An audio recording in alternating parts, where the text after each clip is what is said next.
ये मन कभी भी कहीं भी कैसे भी आचरणों में फंसा सकता है। अजामिल जी अपनी इंद्रियों की चंचलता को शासन में लेकर के अपने पिता की सेवा में गुरु भाव से लगे थे। बड़े धर्मात्मा पिता थे। एक दिन वो समिधा लेने के लिए गए तो जंगल में देखा एक शराब पिए हुए व्यक्ति किसी वैश्या से सहवास कर रहा है। अचानक दृष्टि पड़ी। शास्त्र आज्ञा करता है ऐसे दृश्य को एक बार अचानक दृष्टि पड़ने पर दोबारा ना देखा जाए और नमस्कार वृत्ति कि भगवान की माया है आगे बढ़ जाए। पर वो तो सेवा को छोड़ करके उसी को केवल देखने लगे। देखते ही चिंतन बढ़ा। चिंतन बढ़ता ही संगस्तेषुपजायते, संग की इच्छा आसक्ति प्रकट हुई। जब वो पुरुष चला गया तो उस वैश्या से मिले और कहा मैं आप पर आसक्त हो चुका हूं। तो उसने कहा मेरे जीवन का उद्देश्य ही है आसक्त पुरुषों से धन लेना, उनको सुख पहुंचाना। कहा पूरी पिता की संपत्ति सब वैभव लुटा दिया। आखिरकार उसी के पास रहने लगे, उसके दास बनकर रहने लगे। क्या क्या अमंगल कार्य करने लगे।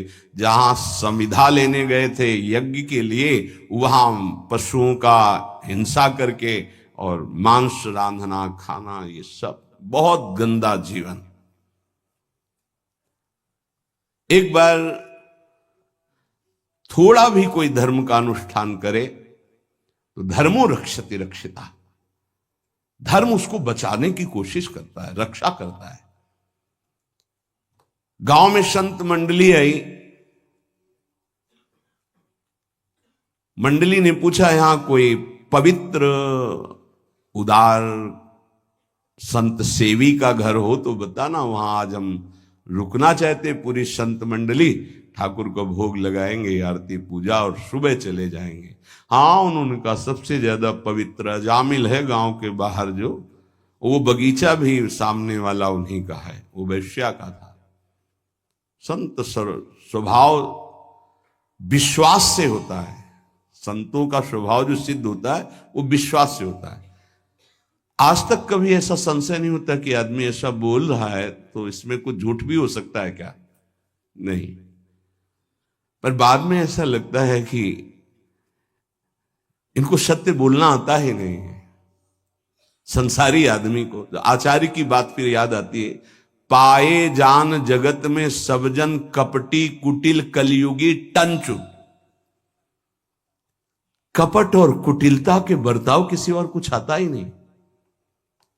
कई बार सत्संग में प्रार्थना की कि एक जगह ऐसी रखो जहां झूठ मत बोलो, कपट मत करो।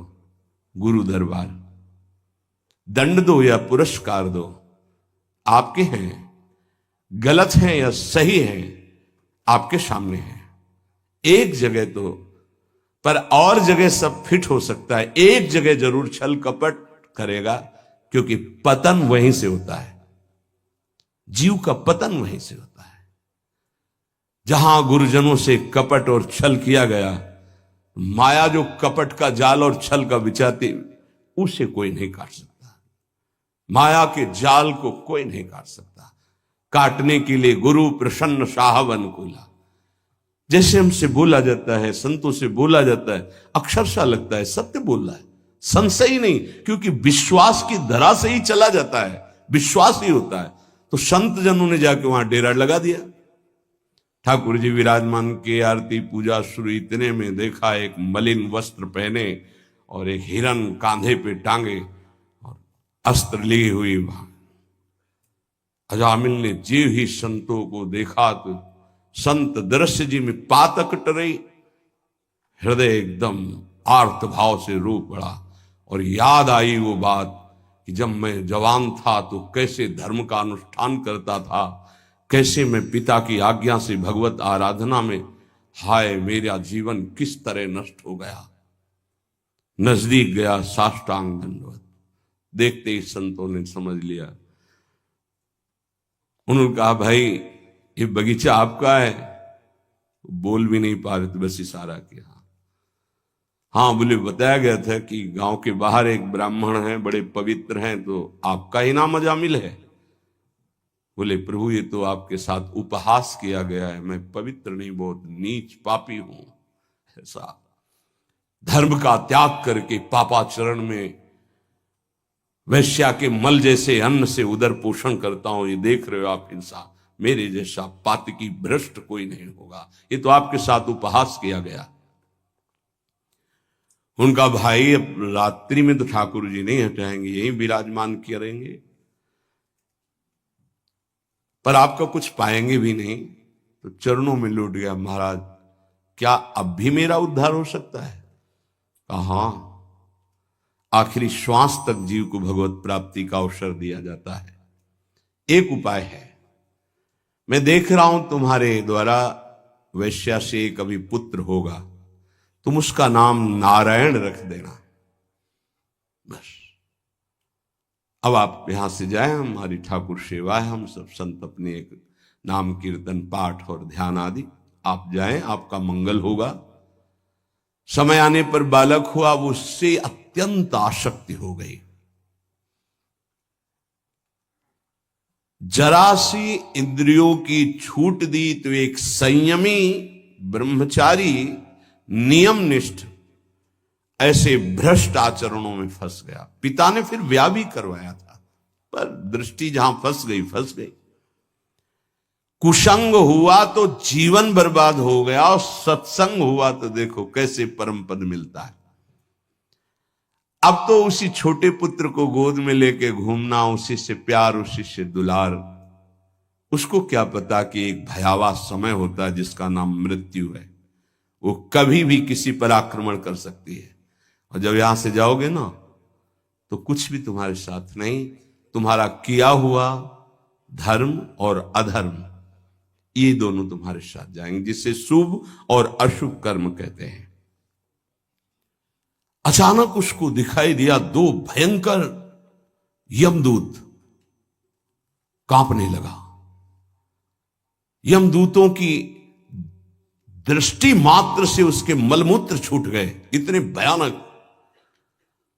और उसकी आसक्ति अपने पुत्र पे थी, तो ऐसा लगा कि मैं आखिरी में एक बार अपने पुत्र को बुला के देख लूं। बुलाया, नारायण, बस मंगल हो गया। देखो, संत संग अपवर्ग कर, कामी भव कर पंथ। संत का संग सीधे मोक्ष प्रदान करने वाला होता है। नारायण, एक बार जी ही पुकारा,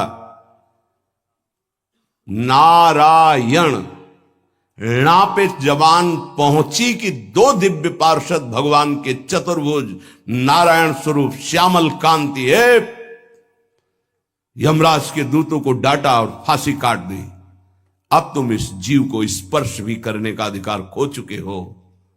बड़ा सुंदर प्रसंग है, अगर इसे बार बार हम सुने और इसे हृदय में बैठा लें तो जीवन मुक्त होने के लिए पर्याप्त साधन है।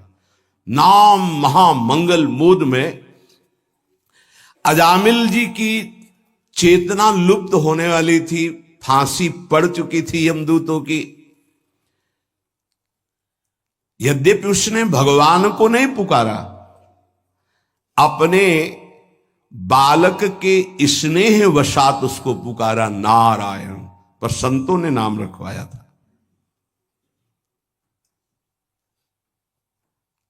88 वर्ष की आयु तक पाप ही पाप होते रहे उसके।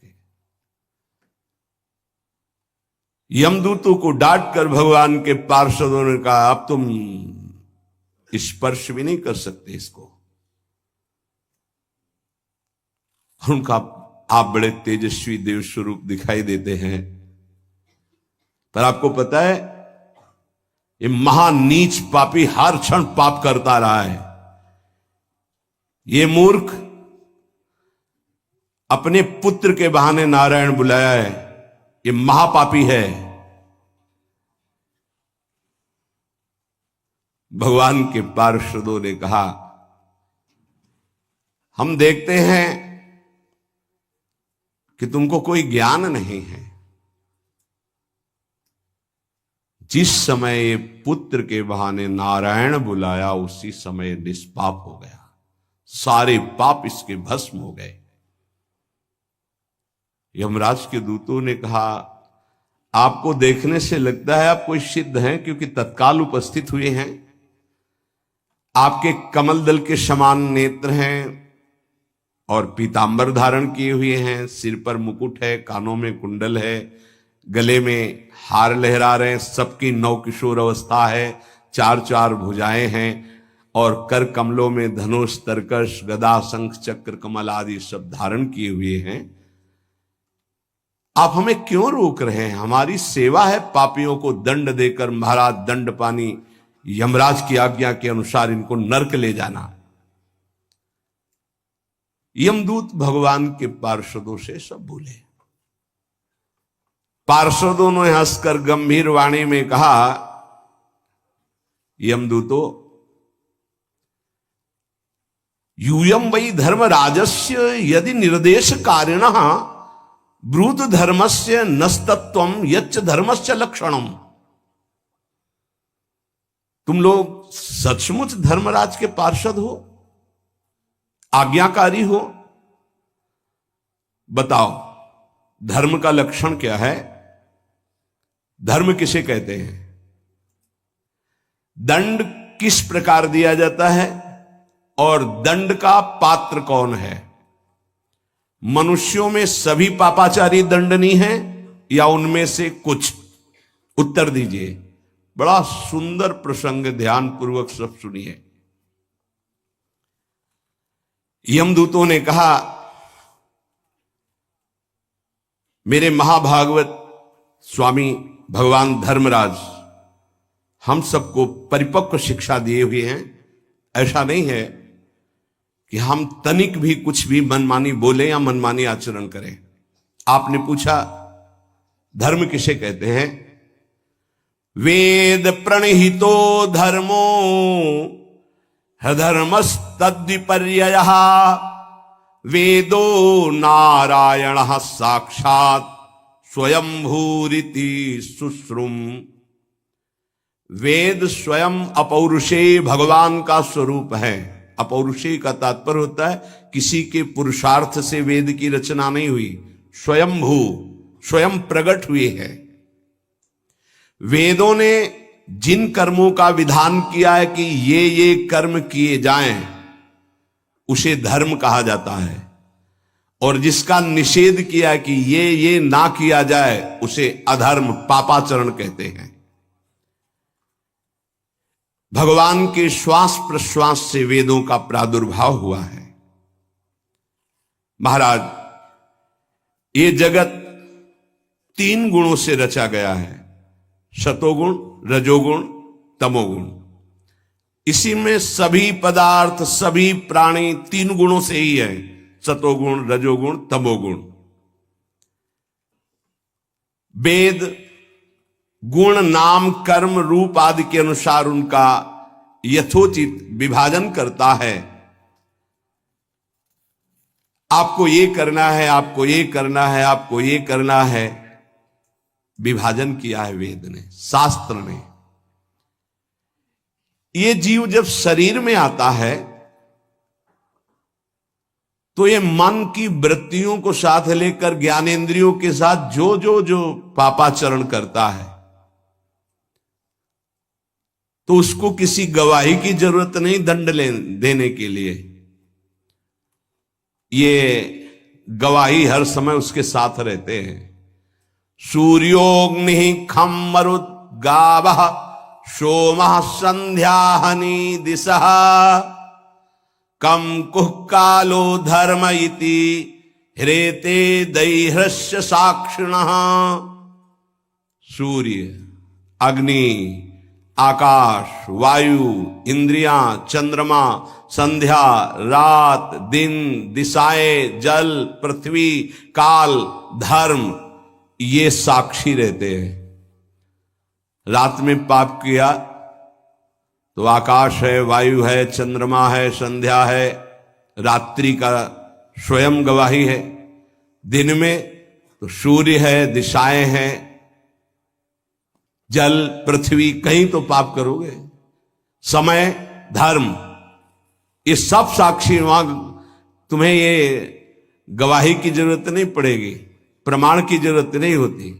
जहां पाप करोगे तो ये सब हैं, देख रहे हैं एक एक सेकंड का। इनके द्वारा तत्काल पता चल जाता है कि कितना पापी और कितना अधर्म किए हुए है। और दंड पाणी भगवान यमराज एक सेकंड के कम हिस्से में पूरा निर्णय कर देते हैं। पाप कर्म करने वाले को सभी को अवश्य अवश्य महान दंड नरक में भोगना होता है। प्रश्न किया था कि आज सभी पापी दंडनीय है, तो यमदूत कह रहे सभी को। हे निष्पाप पुरुषों, जो प्राणी कर्म करते हैं उनका गुणों से संबंध रहता है, सतोगुण, रजोगुण, तमोगुण से। इसलिए सभी से कुछ पुण्य बन जाते हैं और कुछ पाप बन जाते हैं, सभी से। देहवान होकर कोई भी कर्म किए बिना एक क्षण भी नहीं रह सकता, और कर्म तीनों गुणों के अंतर्गत होते हैं, इसलिए सभी से कुछ पुण्य होता है और कुछ पाप बनता है। इस लोक में जो जितना अधर्म करता है उसका, और जो जितना धर्म करता है उसका, वैसा ही, बिल्कुल वैसे का वैसा ही फल उसको मिलता है। आप तो बड़े तेजस्वी देव शिरोमणि हैं, आप जानते हैं सतोगुण, रजोगुण, तमोगुण, इन तीन गुणों के भेद के कारण इस लोक में तीन प्रकार के प्राणी देखे गए, पुण्यात्मा, पापात्मा और पुण्य पाप मिश्रित। पुण्यात्मा स्वर्गलोक, पापात्मा नरकलोक, पाप पुण्य मिश्रित मृत्युलोक। पुण्यात्मा लौकिक सुख, पापात्मा नरक दुख, मनुष्य लोक दुख सुख दोनों। बड़ा एकदम स्पष्ट वर्णन है, अगर आप ध्यान से सुनोगे तो तुम्हारे प्रश्नों का समाधान हो जाएगा। वर्तमान में ही निश्चित कर दिया जाता है कि आगे क्या बनेगा। ये वर्तमान के आचरण ही निश्चित कर देते हैं कि तुम्हारी कौन सी गति होगी, उसका आकार निश्चित हो जाता है। भूत और भविष्य का अनुमान वर्तमान से ही लगा लिया जाता है। वर्तमान में जैसे वो पुण्यात्मा है तो निश्चित हो चुका है कि अब आगे चल करके ये बनेगा। न्यायालय में जो भागवतिक न्यायालय है, पापात्मा है, तत्काल निर्णय हो गया कि मरने के बाद इस गति को प्राप्त होगा।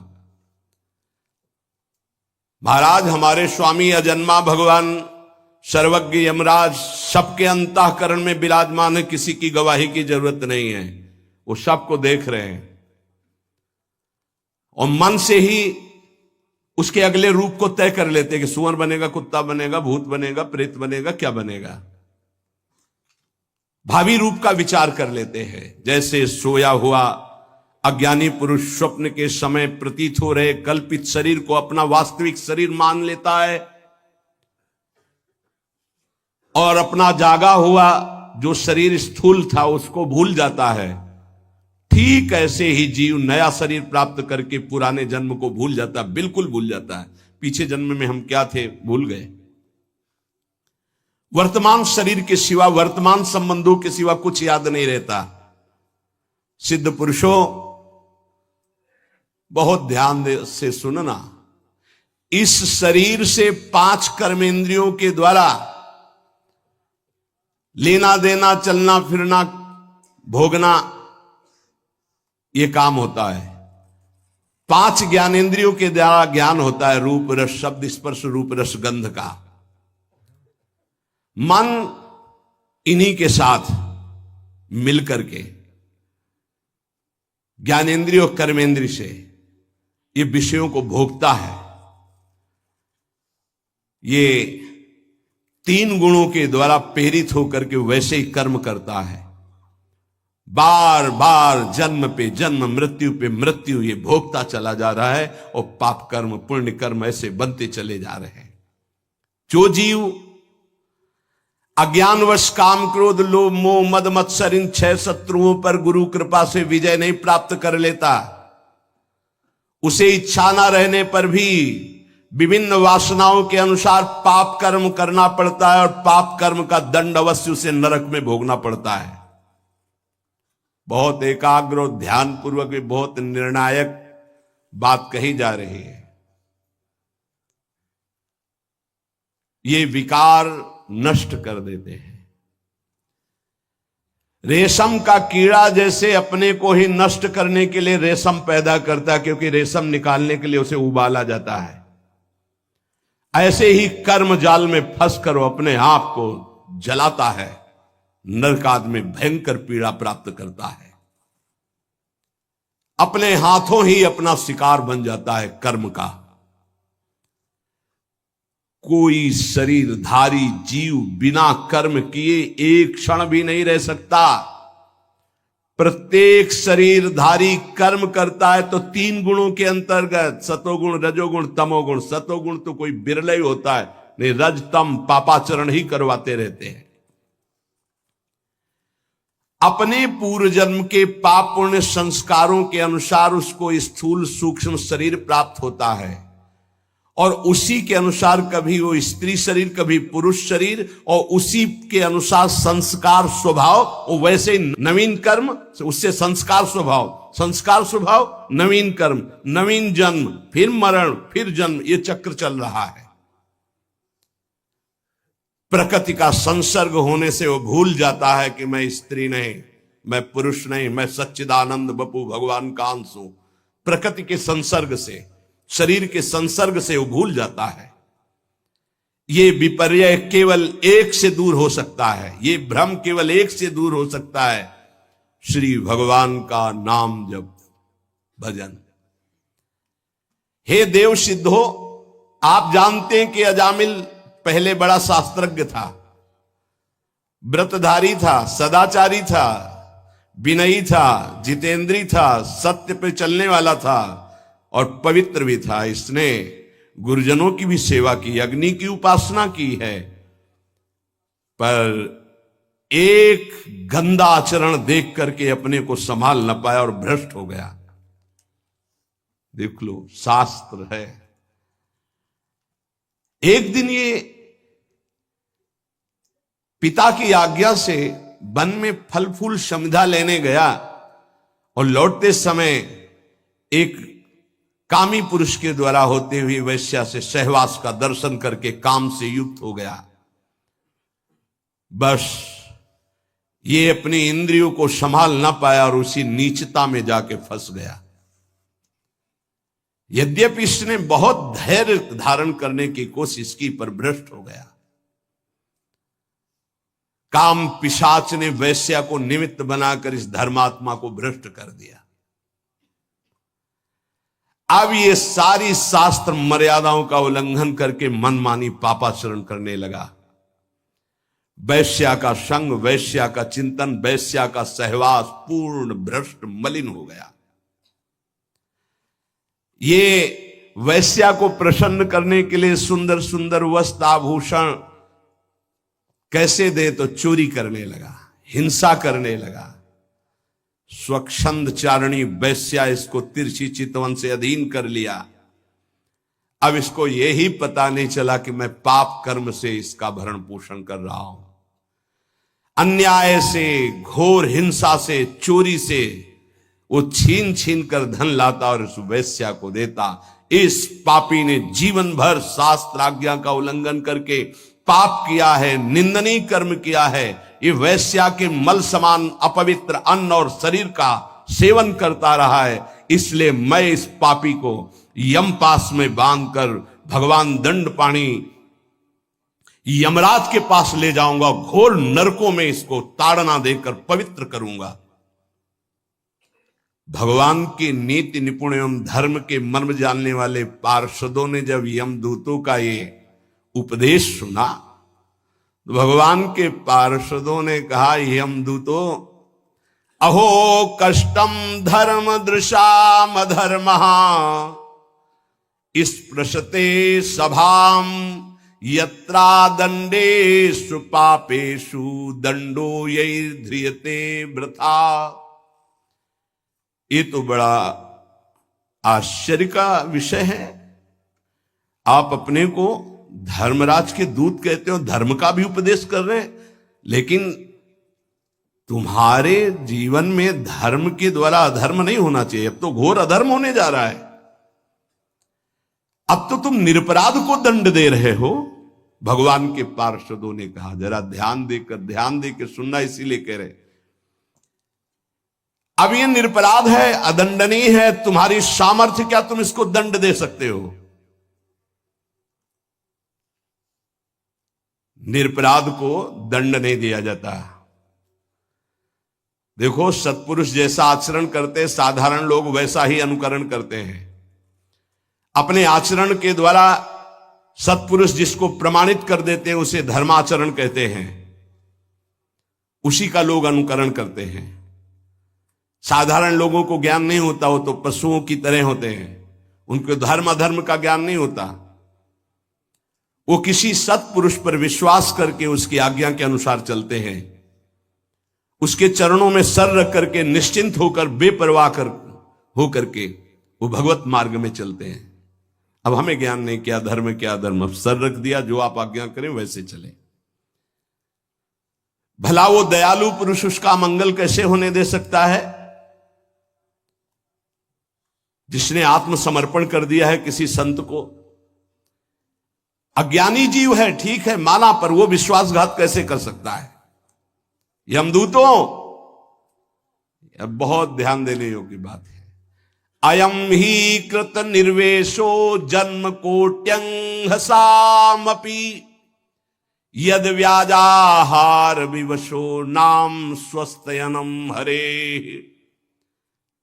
सुनो, इसने इस जन्म का नहीं, करोड़ करोड़ जन्मों के पापों का, राशि राशि अधर्मों का पूरा प्रायश्चित कर लिया जिस समय ये पुत्र के बहाने से पुकारा नारायण। ध्यान दीजिए, ये है नाम। कह रहे अयम ही कृत निर्वेशो जन्म कोट्यंहसामपि, करोड़ करोड़ जन्मों के पापों का प्रायश्चित कर लिया। जिस समय इसने उच्चारण किया यदा नारायणायेति जगात चतुरक्षरम, 4 अक्षर नारायण, इन 4 अक्षरों का उच्चारण किया, उसी समय केवल इतने मात्र से उसके सारे पाप भस्म हो गए। तुम्हारी अब सामर्थ्य क्या कि तुम इसको दंड दे सको? भगवान के पार्षद बोल रहे। बहुत ध्यान से सुनो। जिनसे गलतियां हो चुकी हैं बहुत ध्यान से सुने, आगे गलतियां ना हो, सावधान रहें। इस्तेना सुरापो मित्र ध्रुग ब्रह्महा गुरु तल्पगहा स्त्री राज पितृ गोहंता ये च पातकिनो परे। महापापी हैं ये,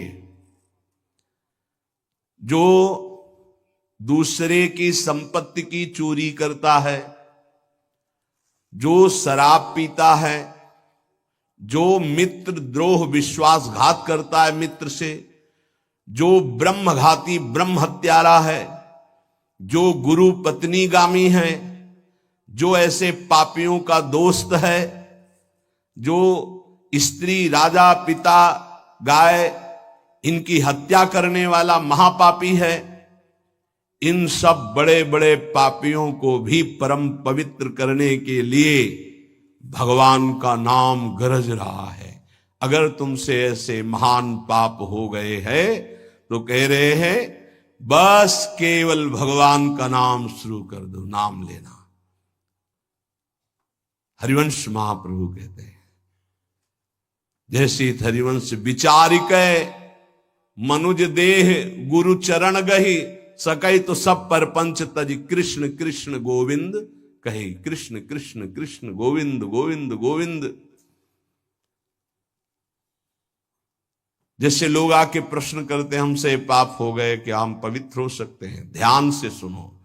ऐसे महत पाप हो जाने पर भी यदि आपके हृदय में लगा मेरे से पाप हो गया, अब मेरा उद्धार कैसे हो, तो गुरु चरणों का आश्रय लेकर नाम जपना शुरू कर दो, नया जन्म हो जाएगा। तुम्हारे नाम जपने मात्र से कोटि कोटि जन्मों के पाप नष्ट हो जाएंगे।